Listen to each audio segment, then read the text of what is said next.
bird thing. Obviously, this new friendship, or whatever the hell it was, between Jade and Riley had happened recently because my sister hadn't mentioned the bird situation until she'd come busting into my office today. "So, Riley got to you?" I guessed. "I heard about this from her, yes. I wish I had heard about it from you." "Couldn't," I informed her. "I knew we'd end up fighting just like this." "What in the hell is wrong with you, Seth? You haven't always been this callous. In fact, you used to be a really nice guy."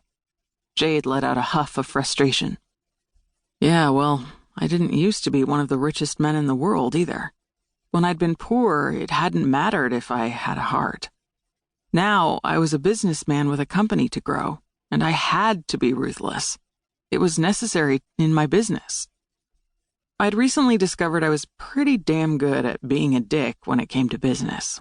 I was a property developer, and Sinclair Properties was quickly becoming a force to be reckoned with in commercial real estate. I couldn't afford to be a damn bleeding heart." I ignored my sister's question. "I'm not giving up that property, Jade," I said tersely. "It's a prime building lot right on the beach. There aren't many of those spots available anymore." The small city of Citrus Beach was growing rapidly. With its proximity to San Diego, it was bound to happen sooner or later. The area was becoming the place to be when one wanted to hit the beach. "So your stupid resort is more important than killing off an entire species?" I shot her a disgusted look, something I rarely did with my younger sister.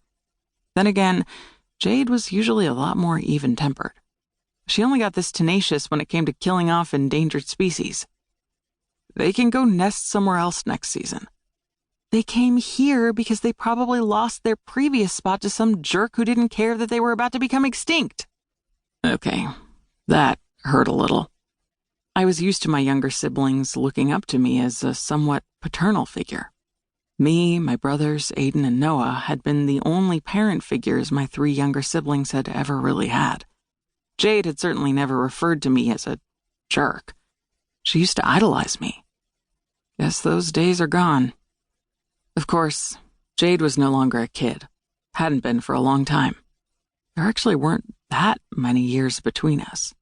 Jade was highly educated with a doctorate in wildlife conservation and was now married to a very powerful billionaire, a guy who also just happened to be my mentor and silent partner, Eli Stone. At least, she hadn't mentioned this to— "I'm going to talk to Eli," she threatened, immediately nullifying my previous thought. So much for not using her husband as a weapon. Just when I'd been thinking that she wasn't going to throw Eli in my face, she did. Truth was, I needed Eli's advice. Often. That's what happens when a guy goes from being a construction worker to a billionaire in a matter of minutes. Up until the current moment, Eli and I had worked well together. My brother-in-law had his own business to run in San Diego, but he always made time to help me out. I wasn't seasoned enough yet to go it on my own. Problem was, Eli adored Jade and worshipped the ground that my little sister walked on.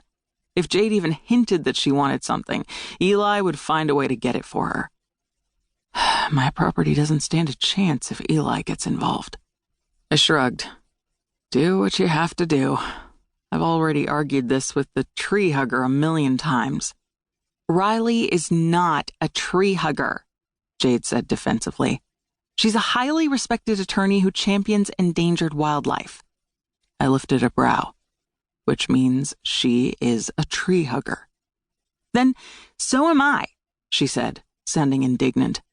"And I'm not ashamed of trying to protect any endangered species, nor am I about to apologize because I care about the environment." I raked a hand through my hair in frustration.